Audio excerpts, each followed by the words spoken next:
इश्टानो, आता आमी शिंपेंतली मोतयां आयकुया. एका गांवांत एकटो दुबळो मनीस जियेतालो आनी ताचे लागीं एक गाडव आसलें आनी एक सुणें आसलें. गाडवाचो वापर तो आपलीं कामां करूंक वापरतालो आनी कोणाचें भाडें आसा तर गाडवाचे पाठीर घालून दुसऱ्यांचीं कामां करतालो आनी अशें तो आपले दीस सारतालो. जेन्ना काम करून तो घरा फाटीं येतालो तेन्ना तें सुणें ताका पळोवन शेपडी हालयतालें, ताचे लागीं येतालें आनी तो त्या सुण्याची पाट तापोडटालो, ताका खावंक घालतालो, हें सट करतालो. एक दीस गाडवान सुण्याक म्हणलें, बाबा पळय, आमी दोगी जाण इश्ट, ह्या घरांत आमी आसा, तुका व्हडलें कांय काम ना, तुका बेश्टें घरा हांगा बसप आनी कोण आयला घोंकप भोंकप, म्हजें काम पळय. म्हाका धनी कितलें काम करूंक लायता म्हजे कडेन, म्हज्या पाठीचेर कितलें वजन घालता आनी तें सगळें हांवें व्होंवोंक जाय, पूण इतलें करून सयत तो अशें मोगान म्हज्या पाठीर कांय हात लायना.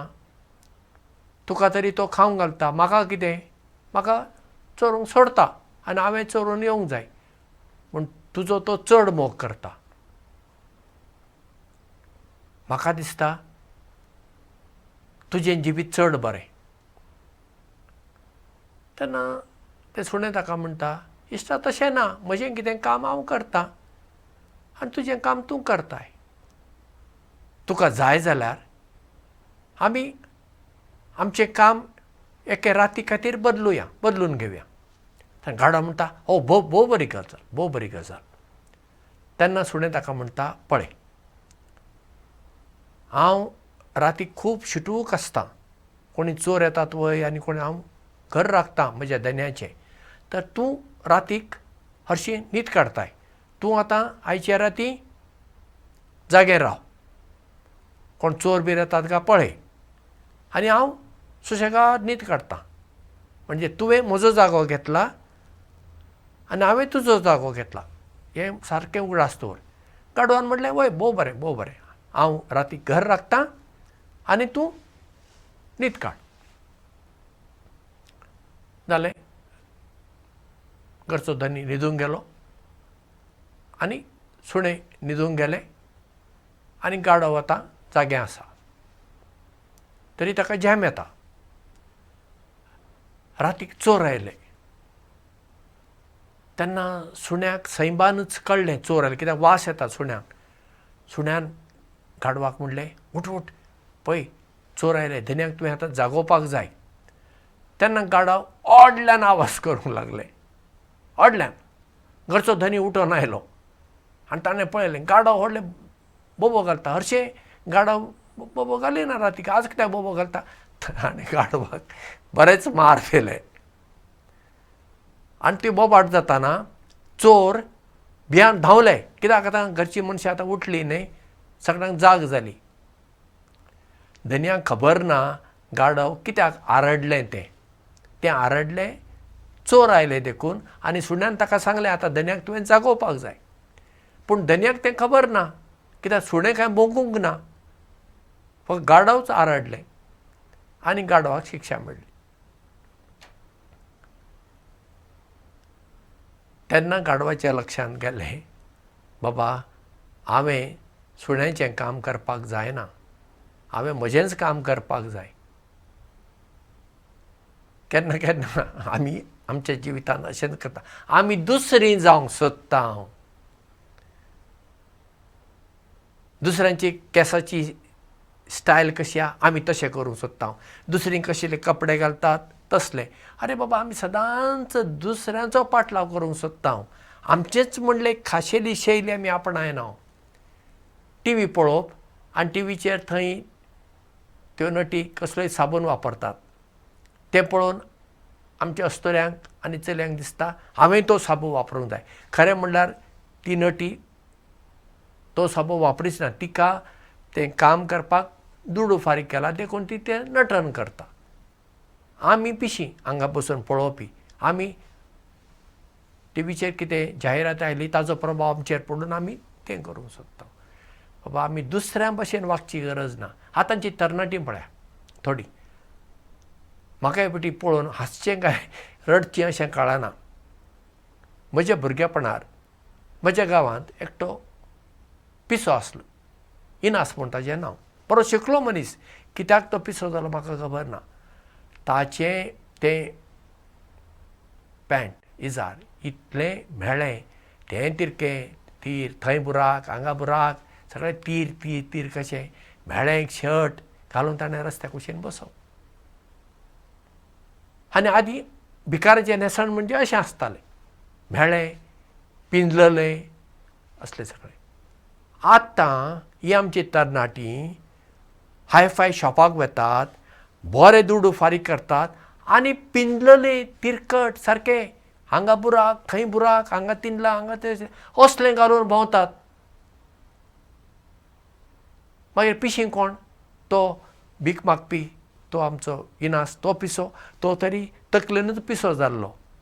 ही कांय तशीं पिशीं जावनात, पूण हे पिशेपण पांगरून असल्यो गजाली करतात. कित्याक आमी दुसरीं जावंक सोदता. आमकां दिसता आमी तशीं जालीं जालें. कोणें आपल्या केंसांचो रंग बदल्लो आनी हांगा बदल्ले. आदीं पळया केंसांचो रंग काळो आनी मागीर वर्सां वेता वेताना धवो जातालो आनी कांय जाणां आपल्या केंसाचो रंग काळो करून घेतालीं. आतां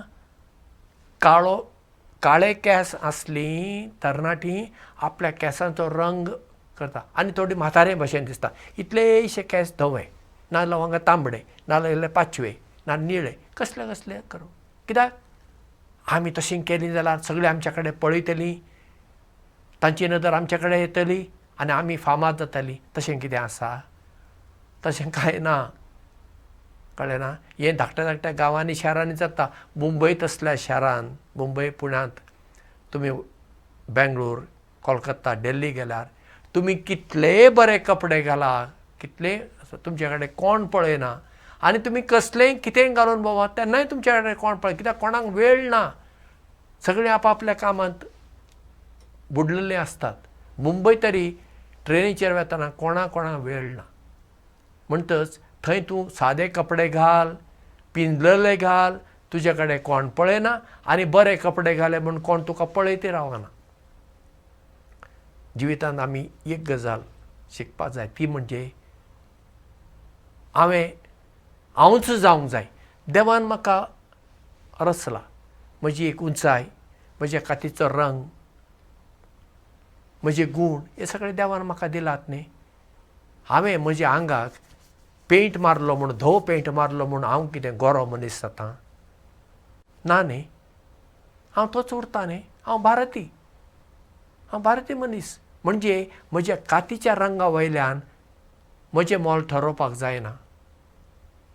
म्हज्या गुणा वयल्यान म्हजें मोल ठरोवपाक जाय. हें आमी चिंतिना. आमी ह्या भायल्या रुपाक पळय इतलें म्हत्व दिता, इतलें म्हत्व, आनी मागीर आमी सुगुणी मनशां जावंक विसरता. आमचे गूण वाडोवचे सुवातेर आमी ह्या भायल्या गजालीक चड म्हत्व. आतां भायल्या गजालीक म्हत्व दिवं नये अशें म्हणना. सगळ्यांनी आमी नितळ कपडे घालूंक जाय, बरे केंस उगोवंक जाय, तें सगळें बरें आसा. तातूंत काय म्हजी कांय आडखळ ना. पूण आमी गरजे भायर ह्या भायल्या गजालींक इतलें म्हत्व दिता आनी हे भितरले गूण वाडोवपाक जेन्ना आमी उणी पडटा तेन्ना कितें जाता? त्या गाडवा भशेन जाता आमी. गाडवाक पळया, ताका दिसलें आपूण उणें, हें सुण्याचें जिवीत भोव बरें, देखून ताका सुण्या भशेन आमी आतां हांव काम करतां अशें ताणें चिंतलें आनी जालें कितें? दन्याचें मार पडलें. म्हणटच आमी जिवितांत आमीच उरुया, दुसरें जावची गरज ना. देवान म्हाका कसली देणी दिल्या, ती देणी घाम काडून वाडोवया, जिवितांत फुडें सरुया आनी देवान आमकां ह्या संवसारांत एका मिसावांक धाडला न्ही, तें मिसांव आमी सुफळ करुया. देव बरें करूं आनी मोग आसूं.